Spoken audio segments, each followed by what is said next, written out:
The following program is a Town of Colonie television production of the William K. Sanford Town Library.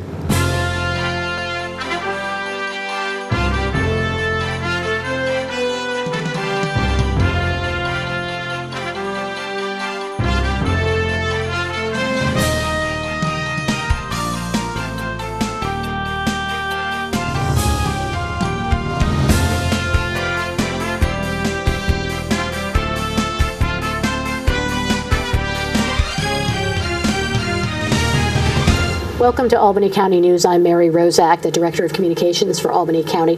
And in the next, roughly 30 minutes or so, we're going to talk about business again. Women-owned business, business in general, and we have an expert here today to talk with us about that. The Executive Director from the Guilderland Chamber of Commerce, Danielle Walsh, joins me. Welcome. Thanks, Mary. Thanks for having us. First time that you've been on, and here when we were talking, I said, "Oh yeah, you know where we are and what we do." And, no, you haven't had me on. I thought I had, and I should have, but it's the COVID brain. That 2 years really of that's just kind of wiped out that whole time frame. Yeah. So because essentially you came on board, let's talk about this. You became the executive director of the chamber like minutes before the world shut down, right? I mean, how long had you been? I remember having it was the state of the town. Yep. Yes, it was. It was the state of the town. It was March of 2020. Yeah. March 1st or 2nd of 2020. It was my first. I started as the executive director of the Guilderland Chamber in January of 2020, January 13th, and we were planning my first state of the town. It was the first big event that we've had, and I was, getting excited. We got all of our local officials coming in. We were at Crossgates. We probably had 70 or so people in the room. Mm-hmm. And I remember, coronavirus came up a bunch, but we all thought it was a distant future or, not going to be a concern for us. And not 2 weeks later, the whole world had kind of changed. I know. So let's talk about that from the perspective. I was going to start a little bit differently and go into your background, but we're at a good point to talk about some of this. So you come in brand new to the chamber, and you're looking to do great things and expand membership and programs and all of that. How do you, when you are now essentially 2 weeks after you say the state of the town is in good shape? Yeah. Everything's shutting down. March, I think it was 28th, business is closed. Yeah. Everything's shut down. What do you do, and how, and what did you do? And how did you support the membership? Yeah, I mean, it was an extremely difficult time for everybody, and it was so much uncertainty that went into that. And for me, it was my first executive role that I've ever taken on, first management role, first of everything for me, and I was really looking forward to kind of getting my bearings. Right, sure. And then everything went out the window. Sure. So, the most important thing for us when that first started was obviously safety and getting everybody home, and luckily we work with a great IT company that allowed us to be able to go and work from home, and then from there on out it was how do we help businesses with for us, we're mostly office and administrative work. Programs and events is a big piece for us. But for a business like a restaurant or a hair salon that depends on people coming into their store and into their business, to not have that completely stripped away from them for an unknown amount of time, that was very scary for a lot of people. So, the biggest thing that we tried to do was just to keep up with the information as it was coming out, all of the resources for businesses, all of the information that was coming out. So I really became just crisis management, information flow, and Albany County did a great job of helping us with that as well. So on behalf of the county executive, I thank you. So just really getting the information out to businesses, and I think a big thing which continues and is always something with businesses is listening.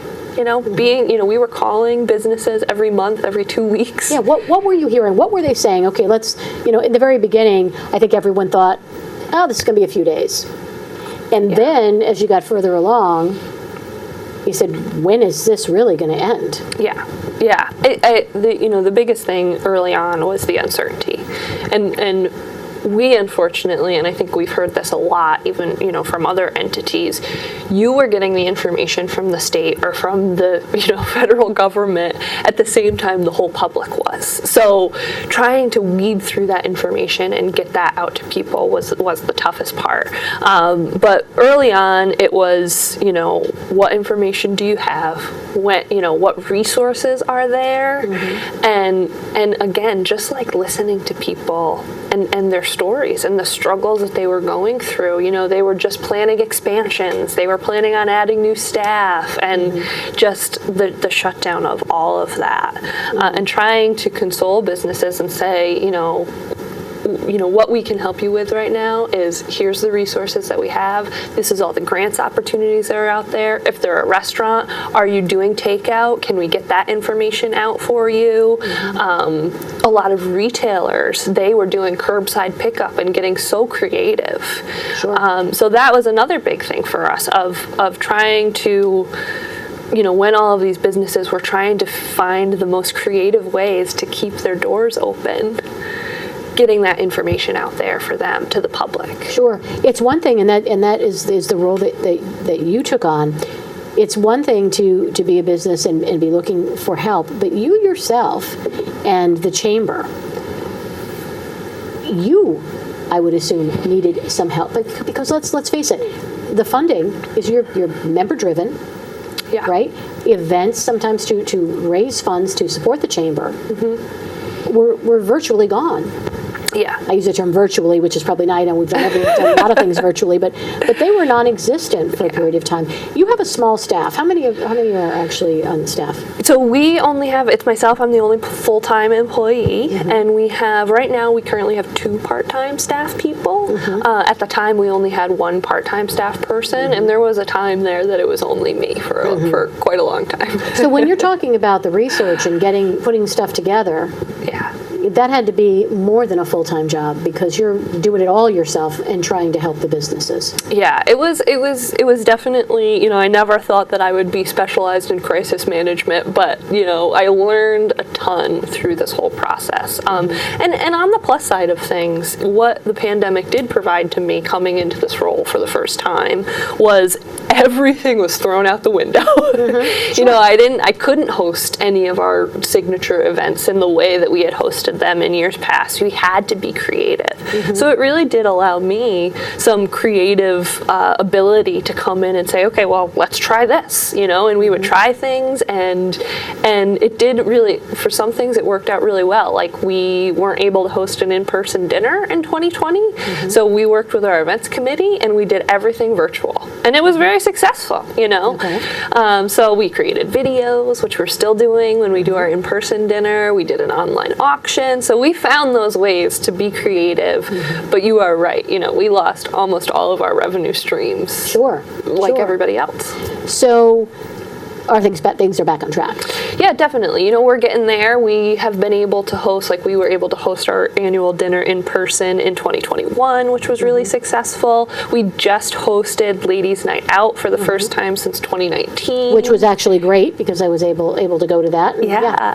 Very So successful. that was great. You know, we had almost 50 vendors in the room. We had speakers. We had, you know, over 100 people attend. So we're starting to get back to that point of people are feeling comfortable again. And when we do have those events, you can feel that energy in the room. You know, people are so excited to be back, and we're trying to be as safe as we can because we know we're not out of this. But you know, it is really nice to kind of be back on track and be hosting events again. So a number of businesses did not survive the pandemic, and we know that. How did that impact membership at the chamber?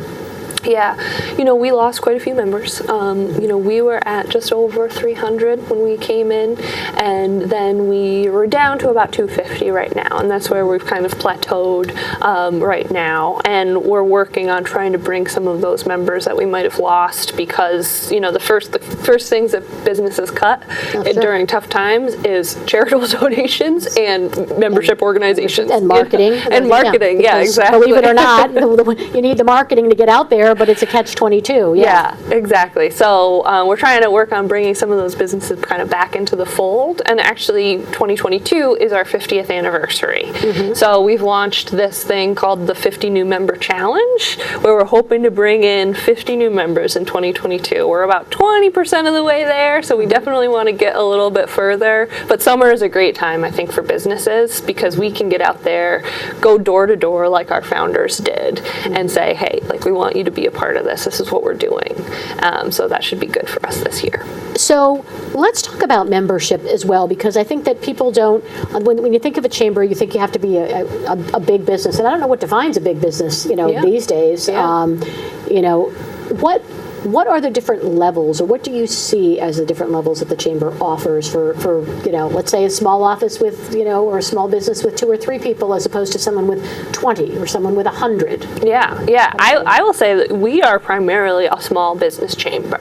So the way that membership works for at least our chamber and at a lot of other local chambers is it's based on how many employees you have. Okay. So primarily our membership is, I would say, 70% a business, 1 to 10 employees. Okay. So we're really hyper focused on small businesses, sole proprietors. That's kind of our bread and butter. And in terms of what the chamber can offer you for membership, a big thing that I've tried to focus on with my background in marketing is that marketing component and trying to help spread their news in our newsletter, on our social media, which we've been, again, the pandemic allowed me to focus a lot of attention on that. So we've got a really good following on all of our social media channels and the events piece of it. Now that we are able to get back in person, our networking groups are a great way to build connections. And then also, our mixers and our dinners and things like that. So there's really a great number of benefits that a small chamber can offer. There are a lot of things going on, and I know personally because our office is involved with you in the chamber quite a bit. So one of the things is Hometown Heroes. Yeah. Now, I don't think that anyone watching might think, okay, Hometown Heroes and the banners and the ceremony and the recognition would be something that the chamber would fall under. I think they would think a municipality or a veterans group. And I think I know the answer to this already because of your predecessor, but can you talk a little bit about how that relationship exists? Yeah, absolutely. So yes, you're right. Our Hometown Heroes program in Guilderland was started by my predecessor, Michelle Viola Straight. She was very passionate. She's got a military family, very passionate about veterans affairs. She now works in that industry, so it's a great fit for her. So she started the program, I believe it was in 2018. So we've been, continuing that program throughout these past years.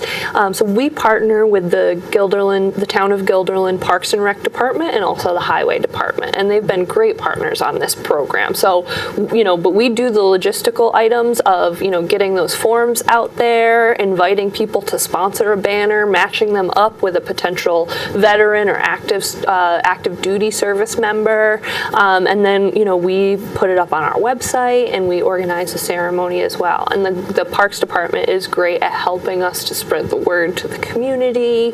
And then we hang those banners up all throughout Tawasenta Park. We hang some at Town Hall. We also have put some up at the library, the Guilderland Public Library too. So it's a really great community awareness event. And I know we had some, I think, at Crossgates Mall. Yes, and so yep. Yeah, so, we hang the banners outside in the warmer weather months, and then during the cold season, we take those down, and we partner with Crossgates to hang them up at And that's the mall. when we see them in there. Yeah. Okay, Yeah. that's why. Wonderful. And these are a combination of active and those who have passed on. Yep, exactly. So they can, the requirements is that they used to be, or they're a current resident of Guilderland, or some of our surrounding kind of communities. And that's about it, and so it's a really great community event, and we are going to host an in-person ceremony again for the first time since 2019 this year. Yeah, so we're going to be inviting all of our honorees from 2020, 2021, and 2022 because we haven't had a chance to host that ceremony for them. So that should be really it's going to be quite the bash. Yeah, it could be pretty big. We're not sure what to expect. I'm talking to Danielle Walsh, the Executive Director of the Guilderland Chamber, and we're talking about business, life, and we should talk about women-owned businesses now. So when we look at even at chamber membership in general, not to to give a specific number, but what do you think the ratio might be of women-owned businesses that are in the chamber? I don't have a specific number like you said, but we have a ton of great women-owned businesses in Guilderland. I think a really good example of, how many women-owned businesses there are in Guilderland and that we have memberships of is our marathon ribbon cutting event that we did in 2021. We had a bunch of businesses that opened in 2020 and 2021 that we couldn't host a ribbon cutting for, and we ran around to all of them and cut that ribbon for them, and it was a great day. And I would say 50% of those businesses were women-owned that had opened during 2020 or 2021. Tara Kitchen, Guilderland, she opened her business in 2020. Ink and Ivy House of Beauty, which is out in Guilderland Center, is a pair of women that opened that business. Azo Ridge Signage is a great company that started because she left her, her office job to be home with the kids and said, I want to open a business. And she's grown exponentially over the course of the past couple of years. So I think that's a really good sample size of how many women businesses were started. Despite the negatives of the pandemic, we really did see a lot of creativity and new businesses flourish during that time, especially from women. Sure, and I remember that that marathon ribbon cutting day. We actually split it up between a couple of us because I said I can't be there. I can't all of us couldn't be at all of them, so we parsed it out. But it was a very exciting way to actually approach having something good all on one day for all these businesses. Yeah. So, what do you hear are some of the challenges? You just talked about some new businesses that, even one of the woman that was at home and said, hey, I want to start a new business. What are some of the challenges that you see or you hear about when a woman says, hey, yeah, I want to start? Yeah. I want to start my own business, but I don't. In some instances, they may not have an idea what it is they want to do, but in others, they know what they want to do, but how do they do it? Yeah. I mean, I think the biggest challenges for women is, like you said, taking that idea that they have. They might have an idea for a business, but they're very passionate about that, but turning that into a reality and giving them the confidence to say, yes, you can go out and do this. That's a big thing for businesses. But we typically meet a business when they're at least kind of already got their footing, and they might be very early on. Just earlier today, I was meeting with a woman-owned photography company who moved up here from Long Island, and she's primarily focused on weddings, but she's really trying to do more business photography and videography. So we've really been helping her get connected with other businesses. So the biggest thing that we can help with, and the biggest issue for a lot of women-owned businesses, is making those connections. And that's really one of the great things about a Chamber of Commerce, is connecting you with other women-owned businesses, with other, larger businesses, depending on what you're looking for, and really trying to cater, your market and your audience to who we can connect you with. Do you have something specific at the Chamber just for women-owned businesses or networking? I was going to mention, because we just hosted the Ladies Night Out event for the first time, we're really trying to build some of the momentum of that, and we brought back our Women in Business networking group. So we're going to be meeting the third Wednesday of the month at Tara Kitchen, Guilderland, at 5:30. It's a very casual networking event. You don't have to be a member of the Chamber to come, but it's specifically focused on women in business and kind of discussing the issues that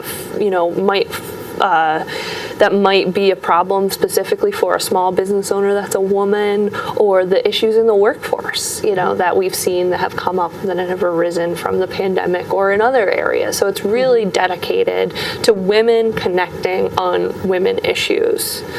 So we're really looking forward to bringing that back. We're excited to be at a woman-owned business, to have that. Anissa Wahid is a great businesswoman in this area. She's got so many locations. That's got to be tough, though, at 5:30, like at prime dinner time, right? Yeah, but what's funny is we've had a lot of the women are really excited to be there. They're like, oh, I made dinner. I'm not talking about I'm talking about the business itself. Yes, yeah. Well, that's the thing. The Terra Kitchen Guilderland, she's been, really eager to get more people into that location. So again, that's something that we can help a business with, is by bringing people into that. Wednesday is normally kind of a slower day for her. So she said, yeah, absolutely, we would love to have you. That's 10 women in your business that are going to, experience your food, get to know you a little bit, and probably take some dinner home. Like I did last week, at the same time. Wow. So that's the third Wednesday of every month at 5:30. Yes. Okay. Yeah. So when you're looking at women-owned businesses, and you said some maybe have just taken off, or let's talk about maybe the last networking opportunity at Terra Kitchen. What were you hearing? Yeah. What were some of the things that the women were sharing? So the biggest, the first one that we did, this was our first one back. Yep. They used to meet. We had a really strong women in business group, pre-2020. We had 15 to 20 women that would come together and kind of talk about different things. So the format of it is we kind of all go around, we share a little bit, we share kind of for this one we were really kind of introducing ourselves to one another. So we have a woman, Veronica Alamo, who she is helping facilitate the group for us. So we'll have some multi-level marketing businesses, small business owners. We had a travel agency and a wedding planner there. We had the new GM of Stuyvesant Plaza. So we really had a wide range of people, really just starting to get to know each other. But I think one of the big things too is having an opportunity and a forum for women to come together and vent a little bit. Sure. Kind of throw out those issues that they've been having and brainstorm with the other women there. Okay, how can we fix this? How can what are some things that have worked for my business, and creating that forum for women to connect. Mm-hmm. Let's talk a little bit about what got you here to the chamber, because it's not a huge leap. You said you had not been an executive director before, but marketing really is what this is all about, and the leadership secondly. Yeah. Talk about Discover Albany and how you actually, your background, how you actually got to the Guilderland Chamber. Yeah, so talking about women in business, when I started, so I graduated and I moved back up to this area, and my first career move was joining the team at Discover Albany, which was then the Albany County Convention and Visitors Bureau, and that was an all-female team and some really strong and great mentors and teachers, Gina Mincer, Michelle Vennard, Deb Gedicke, Molly Belma, a really strong team there. So I started there in their sales department, and I was helping with, bringing in conventions to the area. I also planned a lot of events for them because they worked directly with all the hotels in the area. So we would have those monthly meetings to kind of catch up with all of those people. So I planned a lot of events for them.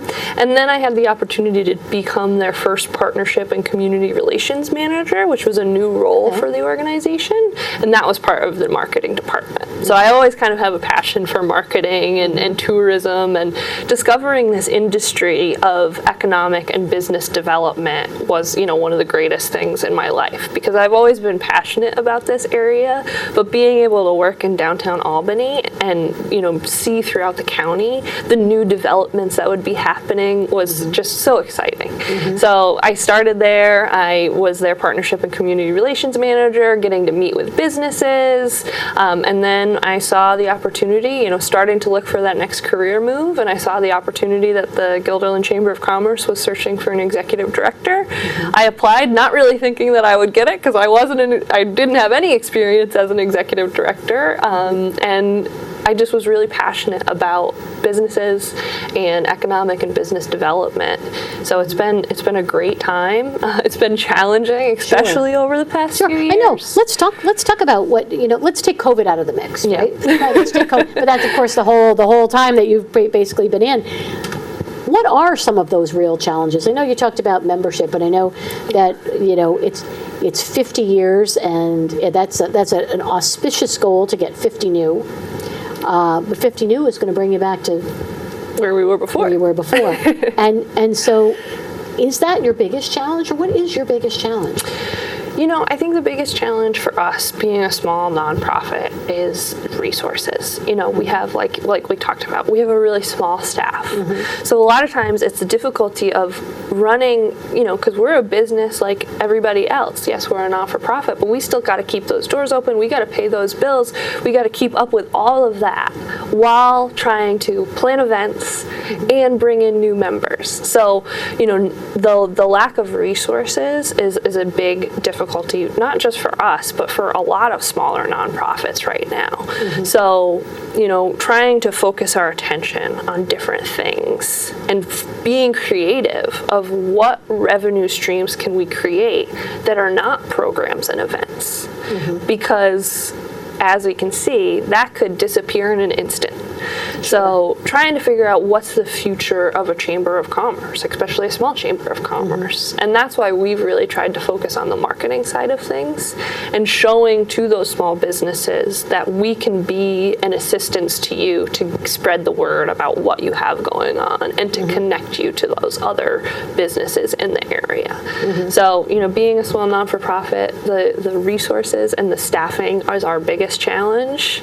And then just being able to get out there and convince businesses that being a part of the chamber is a great way to support not only your business, but the business community in Guilderland and the Chamber of Commerce that's been here 50 years, and we hope to be here for another 50 years. What's a typical day look like for you? Because I know that with part-time assistants in the office, you're there probably a majority of the time that you're in the office by yourself. Yeah. But one would say you're probably out there pounding the pavement.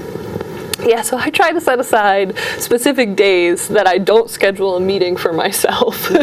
So I can actually be in there and working in the office and getting those administrative tasks done.